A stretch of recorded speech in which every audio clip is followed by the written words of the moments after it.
Assalamualaikum warahmatullahi wabarakatuh. Selamat pagi anak-anak. Hari ini kita belajar kembali. Tentunya masih di tema 1, selamatkan makhluk hidup, di pembelajaran keempat. Mohon maaf karena hari ini kalian belajar di rumah karena para gurunya sedang diklat. Jadi Bapak membuat slide ini. Sebelumnya kalian mohon untuk berdoa dulu di rumah ya. Di pembelajaran 4 ini kita akan mencoba mempelajari satu materi tentang simpulan teks laporan ya. Jadi pada saat kita mengamati sebuah benda, tentunya kita harus buatkan suatu laporan ya. Nah, di pembelajaran ketiga kemarin kita sudah mempelajarinya dan hari ini kita akan mempelajari tentang simpulan. Simpulan atau lazim kita kenal dengan kesimpulan itu adalah ikhtisar. Ikhtisar itu adalah ringkasan ya. Jadi ringkasan akhir dari suatu teks.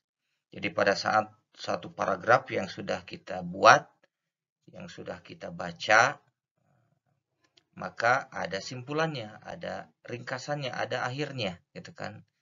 Jadi esensi isi daripada teks tersebut apa.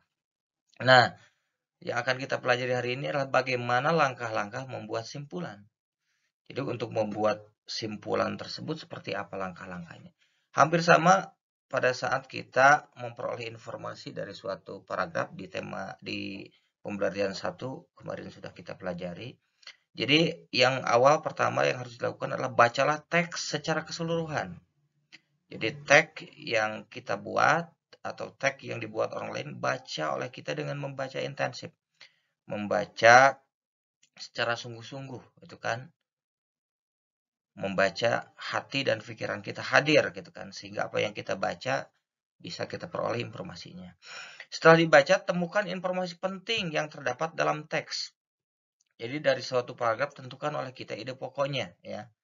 Di awal kita sudah pelajari di pembelajaran 1, pembelajaran 2 bagaimana kita menemukan ide pokok atau kalimat utama dari satu paragraf. Itu dalam rangka untuk menemukan informasi penting. Kemudian yang ketiga, hubungkan semua informasi yang kamu peroleh menjadi satu pernyataan akhir. Jadi pada saat di teks tersebut ada misalnya 4 paragraf, jadi setiap paragraf itu tentukan dulu kalimat utamanya. Sesudah ditentukan kalimat utamanya, informasi pentingnya pasti akan kita dapat dari suatu paragraf. Maka digabungkanlah keempat paragraf tersebut dan buatlah simpulan. Itu salah satu membuat contoh simpulan dari suatu teks ya. Mudah-mudahan paham ya, pasti paham. Nah, berikutnya, apa kesimpulan dari paragraf berikut? Nah, ini silahkan mencoba di rumah masing-masing. Ini buatlah oleh kalian kesimpulan dari paragraf ini.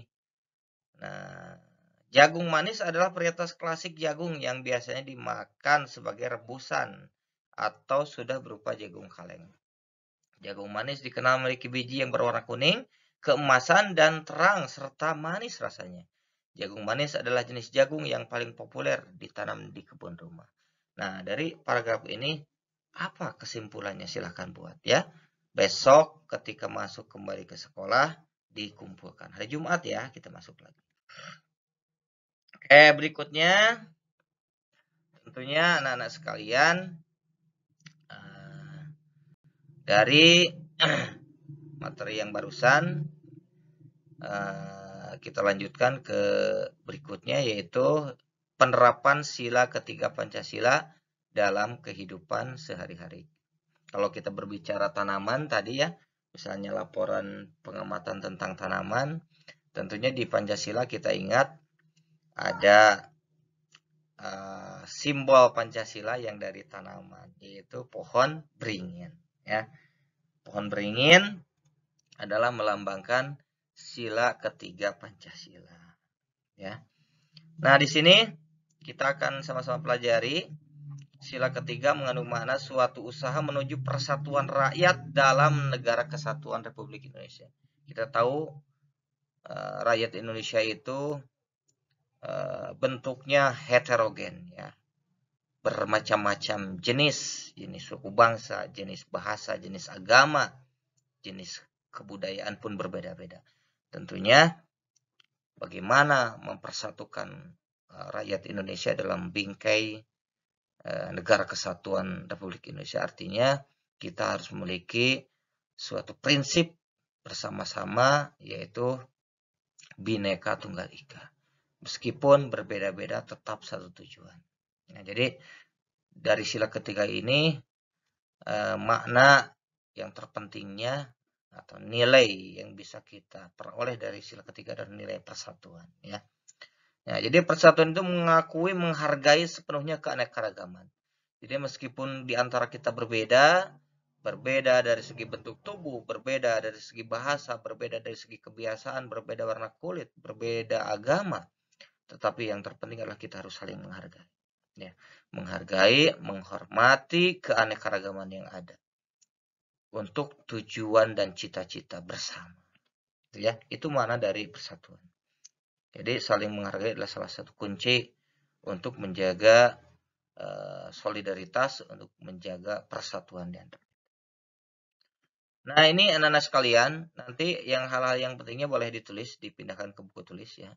Dari awal tadi. Nilai-nilai yang terkandung dalam sila ketiga, ini ya. Ada bekerja sama demi kepentingan bangsa, rela berkorban demi kepentingan bangsa, mengembangkan rasa bangga dan cinta tanah air nih. Cinta tanah air ini termasuk mencintai produk-produk negara kita, ya. Produk-produk sendiri, seperti apabila dari makanan, mencintai makanan khas Indonesia, khas tradisional, ya. Seperti kalau kue asli Sukabumi, mencintai mochi, gitu. Kalau jampang, opak, gitu kan, ranginang, itu makanan kita, ya. Daripada mencintai makanan-makanan junk food, ya. Makanan-makanan produk-produk barat. Kemudian dari cinta tanah air dan bangsa bisa kita juga dalam bentuk pakaian, ya, memakai batik dan lain sebagainya. Mengembangkan persatuan atas dasar Bhinneka Tunggal Ika. Nah, ini yang terpenting, Bhinneka Tunggal Ika, berbeda-beda tetapi tetap satu, itu yang disebut Bhinneka Tunggal Ika. Ini harus tahu. Anak-anak sekalian, itu di pembelajaran 4.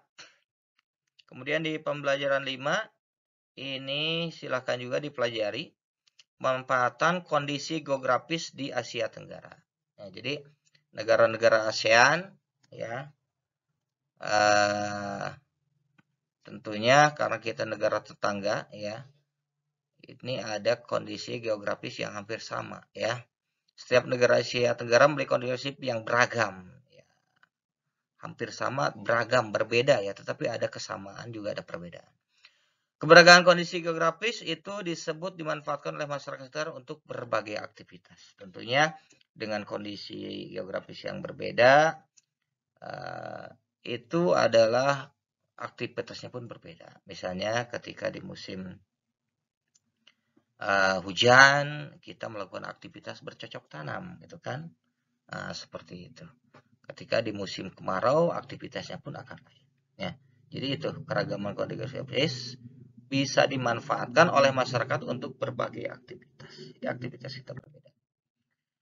Nah, bagaimana kondisi geografis dari negara-negara berikut? Ya, silahkan kalian cari. Ini negara mana, ya, dengan benderanya. Nah, ini tugas kalian, ya, karena ini sudah dipelajari, ya. Dipelajari di pembelajaran berikut. Ini ada bendera merah putih, negara mana? Silahkan.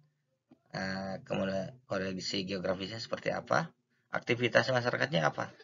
Kemudian ini ada bendera biru, merah, putih, kemudian ada bintangnya, itu bendera mana? Silahkan cari, ya. Kemudian aktivitas masyarakatnya apa? Itu tugas, ya. Berikutnya, alat dan bahan pembuatan karya seni patung, ya. Nah, ini di pembelajaran kelima. Tentunya patung, ya, yang sudah kita pelajari di pembelajaran ketiga, kalau kedua, ya, kemarin. itu adalah karya seni 3 dimensi ya. Karya seni 3 dimensi yaitu memiliki panjang, lebar dan tinggi ya. P kali L kali T. Itu 3 dimensi. Jadi bisa dilihat dari depan, dari pinggir, dan dari belakang. Berbeda dengan 2 dimensi. Nah, dalam membuat patung kita membutuhkan alat dan bahan yang sesuai ya. Jadi alat-alat yang bisa kita gunakan seperti busir, meja putar, cetakan, palu, pahat, serta amplas ya. Ini tergantung patungnya mau menggunakan bahan apa betulnya ya. Jadi alat-alat itu tergantung terhadap bahan yang akan kita gunakan. Kalau bahannya ya dari batu pasti ada pahat ya, ada palu. Kalau bahannya dari kayu juga seperti itu ada pahat. Tapi kalau bahannya dari tanah tidak usah ya. Kalau bahannya dari terigu kan juga tidak usah gitu. Jadi tergantung alat itu tergantung bahan. Bahan-bahan yang dikelompokkan menjadi bahan-bahan lunak dan keras. Nah, ini ada bahan lunak ya. Seperti tanah liat, lilin, sabun ya. Ini kita dari sabun juga bisa membuat kreasi. Kalau bahan keras itu batu, kayu, ya jati, marmer. Nah, tentunya kita hanya mengetahui untuk dasar-dasarnya saja. Ini alatnya. Ini boleh nanti ditulis ya. Nah, ini contoh di gambar ini adalah membuat pot dengan menggunakan bahan lunak berupa tanah liat dan meja putar sebagai alatnya. Nah, ini contoh ya. Luar biasa. Bisa kita browsing kembali ya di media-media lain, atau boleh nanti kita melakukan percobaan ya. Ini membuat pot bunga ya dengan menggunakan bahan lunak. Kita juga bisa ya membuat sederhana seperti ini apabila di sekitar kita mencari tanah liat ya. Berikutnya anak-anak sekalian, nah ini masuk ke pembelajaran 6 karena kita 3 hari ya. Jadi nanti ketika bertemu lagi kita sudah selesai tahapan pembelajaran kita di subtema 1 ya. Ide pokok dan simpulan teks laporan hasil pengamatan ya. Nah, jadi cara membuat simpulan tadi kita sudah pelajari ya. Nah, ini adalah ide pokok dan simpulan teks laporan hasil pengamatan. Pada saat kita melakukan suatu pengamatan, apapun yang diamatinya, tentunya kita dituntut nanti harus berlatih membuat teks laporan ya. Teks laporan itu adalah memuat informasi secara umum dan informasi khusus. Jadi secara umum itu secara keseluruhan, ya, secara globalnya apa. Kalau secara khusus itu adalah poin-poin penting tentang tema laporan yang kita amati.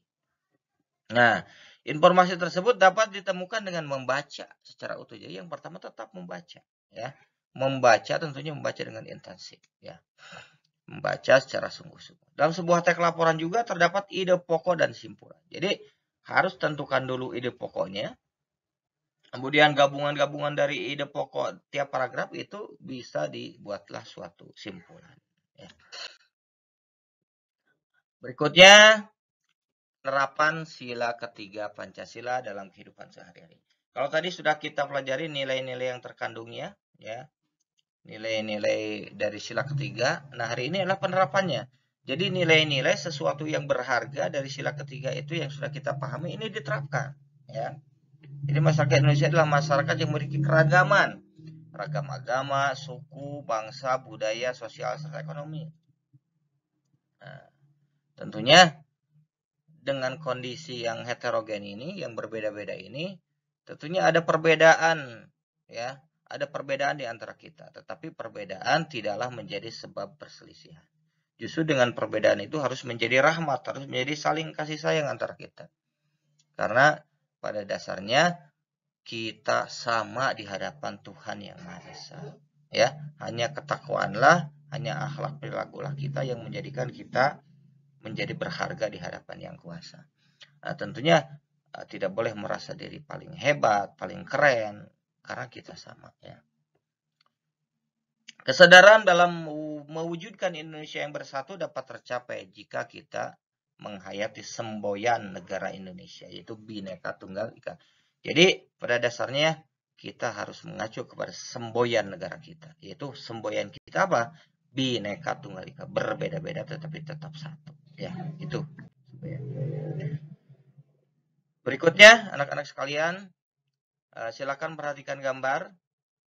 Apakah kegiatan berikut sebagai penerapan sila ketiga Pancasila? Nah, ini kegiatannya ya. Kegiatan suatu warga masyarakat, silakan oleh kalian amati gambarnya ya. Kegiatan ini tentunya apakah penerapan sila ketiga Pancasila? Betul sekali. Ini sedang bekerja sama ya, bahu-membahu dalam mengerjakan suatu hal, melakukan suatu kebersihan ya.